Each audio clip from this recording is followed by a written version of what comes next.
Tuesday afternoon, just a little past 1:30, a little later today than normal.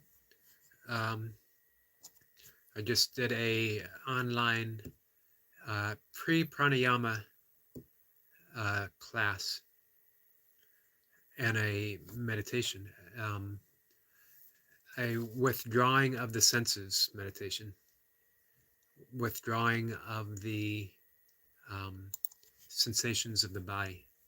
Very interesting. It's a pre-pranayama. Hey, Derek. It's a pre-pranayama class because um, even though these are considered widely pranayama exercises, um, alternate nostril breathing, um, skull shining breath, things I've done for quite a long time, they, unless you're using bandhas, which are energy locks, root lock, um, solar plexus lock, chin lock, and um, all three together, unless it's combined with your breath work, it's not true pranayama. And it also has to have breath retention to be considered true pranayama. So interesting for some people, I guess. I like working with it. I like doing this kind of stuff, which brings me to sort of what I wanted to talk about. I just noticed, thanks very much to Richard Runs Trails, I hit 300 subscribers, which is exactly 299 more subscribers than I thought I could ever possibly get. Um, I thought for sure Mocha would subscribe because I would every day I would say, hey, did you see this video? Did you see this video? Did you see this video? So sooner or later she'd either probably murder me or subscribe to my channel. Those were the only two options. So I figured I'd have her. Sarah says, congrats. Hey, thank you. I appreciate that. And I appreciate your support that you've given me. It's been just over a year since I've been posting videos. No idea what kind of growth that is. If that's, good, average, not so average. Um, one thing I have noticed is for a small channel, small subscribers, I seem to get an awful large amount of trolls. Um, I don't know if why, maybe. I take it good naturedly. Actually, I don't mind generally. As I mentioned the other day, I sort of, when I ask, if you're going to come here to troll me, at least be original. Try to be funny. Try to be truly funny. Try to make me laugh. Derek says, lucky you. Yes. And that is just my kind of luck for whatever reason. But again, I don't really mind that much. I don't understand the mean spiritedness of trolls. And I see it on some other channels, which is, I see it on Destiny Walks Forever. Every so often she'll get. And this is somebody who's just putting out so much joy on her channel that I just don't understand it. Everyone in the burpee community that I subscribe to, which I try to subscribe and participate, as many as possible, as many who inspire me.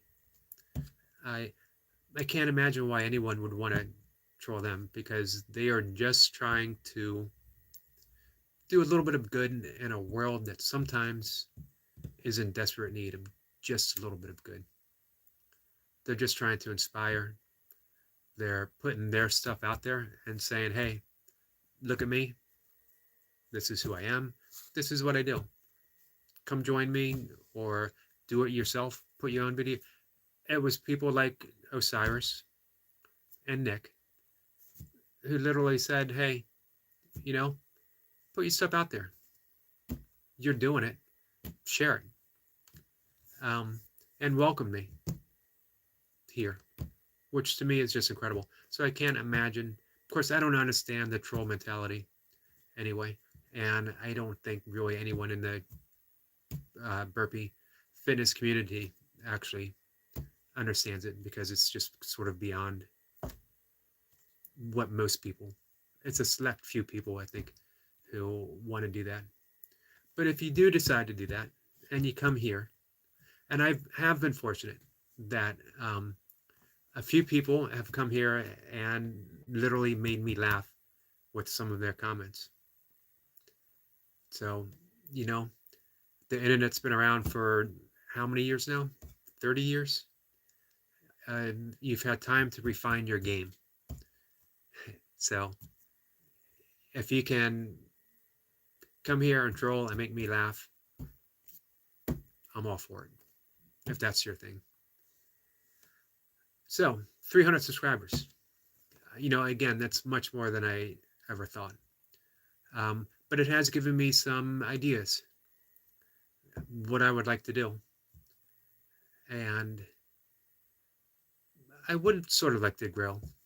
Although when you grow your channel, you're going to get more trolls, you're going to get more haters, you're going to get more people saying you're doing this wrong, you look funny, you sound funny. You're opening yourself up to critique. The bigger the channel, the more people watching. However, I'm starting to feel like I have something I want to do with this channel. Hence the live conversations. Just sharing all the stuff that I've been through. Why I decided to become a meditation instructor. Why I'm a breathwork coach. Why I practice yoga. What brought me there.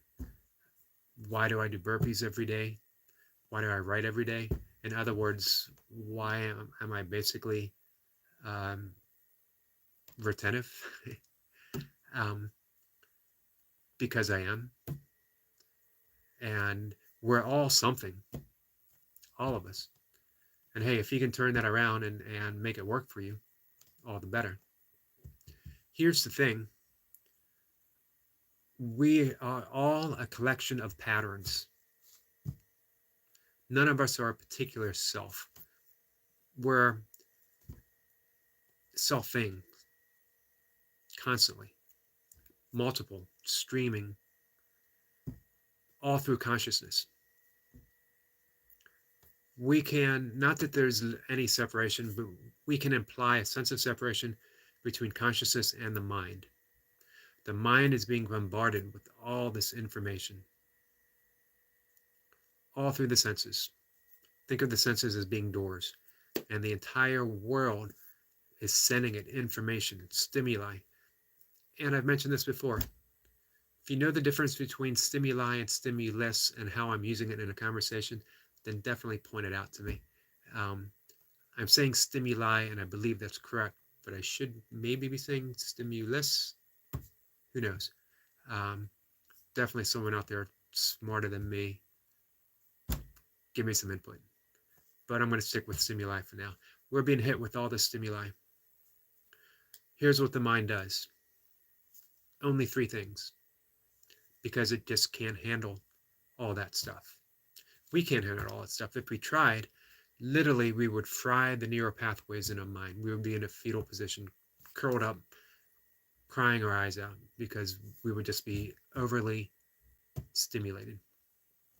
So the mind says, aversion, get away from this. Attraction, head towards this. Or neutral, you're doing okay.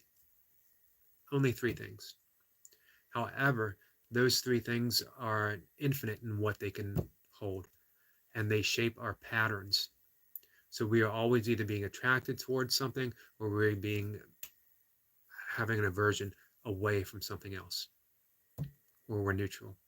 Generally, not a whole lot of things are neutral in the mind. It's usually an attraction or an aversion, and our entire life is lived that way. And that's why we suffer. That's why the Buddhists said we suffer. And that's why the yogis, that's why Patanjali, the author of the Yoga Sutras 3,000 years ago, said that we suffer. Yoga is a path to get out of psychological suffering, to find the awareness, the witness that sees those patterns, but instead of reacting, always aversion, always attraction, instead of always heading there, it sees that third option of being responsive. If you think you have true freedom in this world, you're in for a big surprise, because the mind is pulling you in all those directions. And we think, for whatever reason, that, well, I'm choosing to have this second bowl of ice cream. I'm choosing to have this six-pack because I have free will. It's my choice. I can smoke a pack of cigarettes if I want, but it's all aversion and attraction, all of it. And you don't have a single thing to say about it. And it's not just ancient yogic wisdom that says that. It's actually neuroscience that says that. Literally mapping the synapses in the brain as it goes through the exact thing that yoga talked about thousands of years ago, that the Buddha talked about 2,500 years ago. So if you want freedom, Derek says, ever read the book, We Are All Prisoners? I really appreciate your willingness to talk about free will. I have not read that, but I'm going to queue it up as soon as we're done on Amazon and check it out. It sounds exactly what I am talking about. I love talking about free will. It's a paradox. We think we have it, but we don't. Literally, neuroscience shows by the time I say I'm going to raise my right arm, before, milliseconds before I had that thought, my arm is already raising up. But the way my mind organized it made it appear that I said I'm going to raise my right arm, and I did. That's not the way the mind works. When you see that there's no specific self, that, as Alan Watts said, as the ocean waves and a tree leaves or branches, consciousness or the universe, selves, not a self, not a single self, but selves. Literally, we are multiple selves, multiple experiences that we, in a split second, we think of as a self. But as soon as that experience is over, it melts back into the fabric of reality, only to reappear again as something entirely different, a complete new self. With all these selves popping up, where exactly does free will fit in? Now, here's the paradox. When we can see that, when we trace an aversion back to the source, when we trace an attraction back to the source, we find that it literally, once the light of awareness shines on it, it literally disappears or lightens up. And we no longer have that strong attraction. We no longer have that overwhelming pull, overwhelming desire, or that overwhelming aversion away from something. We're simply aware of it, all of it. And life gets infinitely easier. We're no longer pushed and pulled. We've now taken away that reactivity, and we become responsive, easier. We smile more. Life's just better. So we always think. I talked about this the other day when I brought up conspiracy theories. We think that I have this sense of discernment and that I'm seeing the truth. This is true. But is it? Could it be another trick? Could it be the same whatever, playing patterns that you're responding to? We look deeper and deeper and deeper. And that's where self-inquiry comes in. If we ask ourselves, who am I? And not settling for an answer, we come to complete mystery. We don't know who we are. We're not supposed to know who we are because we're not a noun. We're a verb. We're verbing continuously. More paradox, our beliefs make our reality. Absolutely agree. And at the same time, once we escape those beliefs, we find, and I think this is probably where you would go with this as well, Derek, that when we let those beliefs go, we find that reality is just far more mysterious and fascinating than we'd ever possibly imagine. We could even say our perceptions of our belief, our perceptions of everything make our reality. My perception of a tree is my relationship with a tree. It's just so interesting, and it makes me wonder, if you know even an inkling of this, why hold on to any of that? Especially, why hold on to things that no longer really serve you or serve other people? If we continuously find ourselves doing things that make ourselves miserable, that make other people miserable, at what point do we decide, I'm going to leave these beliefs alone? I'm going to leave them behind. I'm not going to hold them any longer. If it's a belief, it means we don't absolutely know for sure that it's true. It's just a belief. Where did we get it from? And how do we know that source is any better than any other source? If you think you've gotten this great wisdom passed down to you from your father, and he got it from his father, what happens if he misheard? What happened if your father got this world-changing advice from his father, and his father was absolutely drunk and gave him rotten advice, or his father mispronounced the word? That's why I don't give advice, because I would always be mispronouncing something. That's why I don't give directions still, because people would just be going in circles trying to figure out exactly what I said. I always go back to Katie Bryan's work, and that's literally what she calls it, the work. 4 questions. And you can use it with any thought, any belief, any value that you hold, whatever. Is this true? It's a really simple question. Is this true? Can you absolutely know for certain, without a trace of doubt, that this is true? If it is true, then it's no longer, or if it isn't true, it's no longer belief. If you have a trace of doubt, it's no longer a belief. It's an option. You're choosing to believe it because for whatever reason you think it works for you. It's a thought. But is that thought true? Here's the third thing. How do you behave? How do you act? Who are you when you believe that thought is true? If I have a racial prejudice, it's because I believe a specific thought that someone is less than me is true. When I believe that thought, I'm a dick. Pretty simple. If I have any racist subscribers to my channel, they've immediately unsubscribed me now, which is okay. If I have the belief that anyone is in any way inferior to me, 2 things. I'm a dick. That's how I act. And 2, I need to ask myself, is it true? Can I know for certain that it's true? Here's the fourth question. Who would I be if I didn't have that thought? Not if I didn't choose to believe it, but if that thought just simply didn't exist in my reality, who would I be?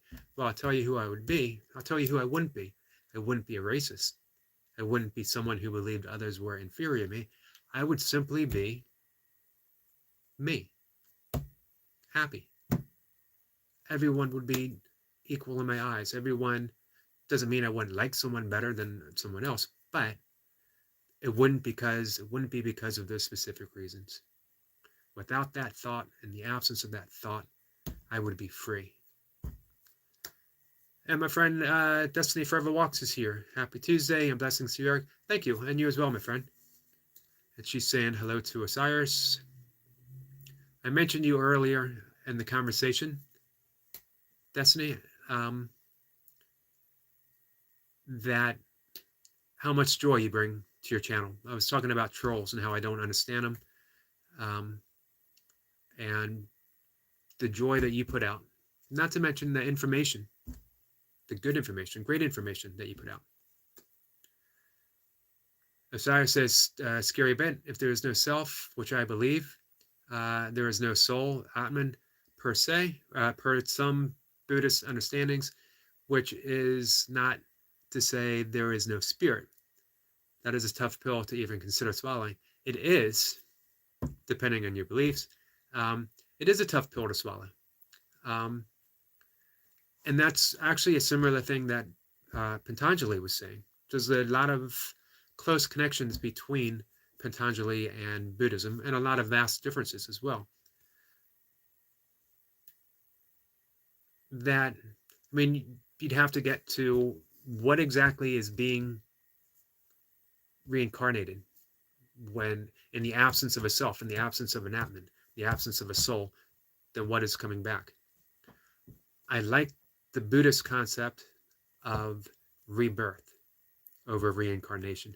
Reincarnation replies that there is something specific coming back. Rebirth happens every single moment. Right now, reborn, everything. I also like the thought of rearrangement of energy. It's just rearranged. This is such an interesting point, Derek. And it's just, it literally blows your mind. I think I've said literally in this conversation more than I've said it in weeks at a time. But it really does blow your mind because we just don't know. And that's the wonderful thing. We don't have to know. When we learn to live our lives without knowing, as Adi Chantra said, you may as well start with don't know mine now, because that's where you're going to end up anyway. That's a great thing. One of the things that frees me to talk about anything is at the end of the conversation, or if someone asks me a tough question, I simply shrug my shoulders and say, I don't know. I have a ton of theories. None of them are true. They're theories. Perfectly okay with that. Osiris says, yes, rebirth, reincarnation in every moment. Yes, especially just the whole rebirth. It just, it shows the seasons. There's really not separate seasons. It's just one thing becoming, ending, becoming, ending, expressing itself. One thing expressing itself. And what we can say is seasonally, not a season. A season replies, it's a separate thing. That autumn is separate from summer. But summer becomes autumn. Autumn becomes winter. It can't be separate. If something becomes, it can't be separate. Caterpillar isn't separate from a butterfly. I'm not separate from energy. I'm not separate from whatever I will become later. Whatever it is. I'm not separate from whatever I was before. We can go back to the Zen question, what did my face look like before my grandparents were born? I don't know. There it is. We're living a mystery. Destiny says, exactly, Osiris, depends on our beliefs. And that's the thing with beliefs, though. What if they're not true? Can we live with that? Can we adopt a new set of beliefs? Is it worth adopting a new set of beliefs? What if we just lived in mystery? And if we did, everything spontaneously arising in the moment, man, wouldn't that be just a beautiful opportunity to embrace everything and everyone? Even the trolls, even when they show up. I had a troll 2 days ago come on and said that I look like a rectangle.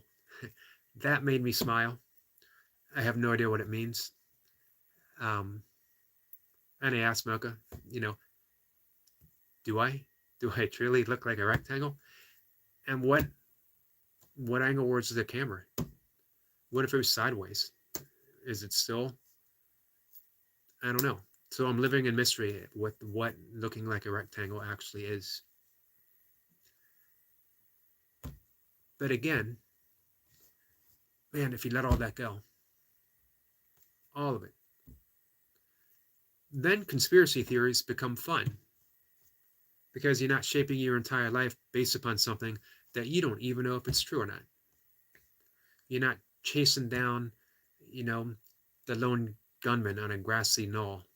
You're not um, anti-vax, or you're not even pro-vax. You're what works. You're not anti or pro anything. You are simply, hey, does this work? Does this save someone's life? Hey, I'm all for it. Not everything has to be this and that. Sometimes it's this and that.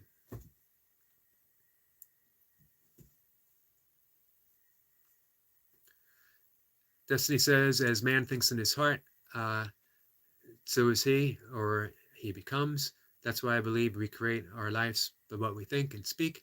Our truth is in us. I might be all over the place with this. No, you're absolutely not at all. Reminds me of early reading of mine, James Allen, As Man Thinketh. Original quote from the Bible, Jesus giving clear instructions as man thinketh. Sometimes, though, I think his instructions were misinterpreted by some. That means we have to be careful with those beliefs, how they guide us, and who we become. Think of all the truly awful people in the world who believed they were right. Objectivism, Ayn Rand's philosophy. If it's right for me, it's right. I seldom like saying absolutes, but what an awful philosophy. If it's right for me, it has to be right. Because what's good for me is good for the world. It's just simply a selfish way of growing through life. So, as man thinketh in his heart, and so he becomes, true. But we need to clear our heart out. We need to adopt the Buddhist concept of blue sky. The sky is always blue. No matter the rain clouds, no matter the tree branches, no matter the airplane, no matter what, beneath it all remains that clear sky, clear blue sky, consciousness. Same within our heart. The heart is empty capacity. And we can say empty capacity is unconditional love because it holds everything without asking. It holds everything without concern. A mug, a bowl, will hold whatever you put in it. That's unconditional love. So we say the heart is unconditional love. We have to be careful with the beliefs that we put in it because that's what we become. So if we adopt those 4 questions from Katie Bryan, or whatever questions work for us, is this true? Can I absolutely know that it's true? How do I behave when I believe that it's true? And who would I be if it wasn't true? Then we have a guidance system.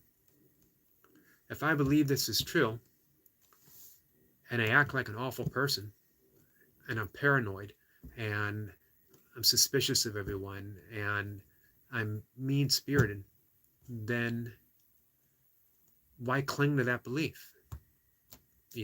Hold the belief slightly. Because as Destiny wisely pointed out, that's what we become. Which is why when you watch any of her videos on her channel, this is someone whose belief is in good, whose belief is in joy, and she is demonstrating that with everything she does. Every comment that she makes, she's demonstrating who she is, what she has in her heart. My wish, everyone would be that blessed. I think there's specific paths to getting there. I think meditation is a path to getting there. I think yoga. When I say yoga, I actually mean the entire path, which holds meditation as one of its 8 limbs. Buddhism is a path. Christianity, in its basic pure form, without being turned against itself by organizations. Some biblical scholars believe that the only true words ever spoken by Jesus in the entire Bible, Beatitudes, Sermons of the Mount, which are beautiful instructions on how to live. That alone would be enough to base an entire religion upon. Everything else is hearsay. Everything else is written by disciples or people that came along hundreds of years later, reinterpreting what was said. If you hold the Beatitudes to your heart, you're going to be a good, decent person. That's what every religion comes down to. I'm always struck by decades ago in the World Religious Conference when all the religious leaders were standing up and saying, I'm so-and-so, and I'm a minister in the Episcopalian Church, or I'm a Southern Baptist, or I'm whatever. And the Dalai Lama stood up and said, I'm the Dalai Lama, I'm a monk, and my religion is kindness. Boom. My religion is kindness. How much further do you have to go than that? I remember hearing, I used to go listen to Wayne Dyer when he would come and give talks. And he gave very simple advice, very similar. You can be right, or you can be kind. Given a choice, always choose kindness. That brings us circling back to what Osiris and I were talking about. What if there's no free will? What if there's no choice? Then kindness itself stands alone. What I think is everything arising spontaneously by itself, which fills us with beauty and mystery in every single moment. And when we're there, when we're truly there, the times that I've experienced it, not living in it, but times that we've all experienced those sacred moments, kindness, compassion, empathy, all natural components of what that is. So I'm going to circle all the way around, and we'll end the conversation here in a moment. That I started out talking about 300 subscribers and what I want to do, and what I want to do is exactly what this conversation was about. I want to talk about this kind of stuff.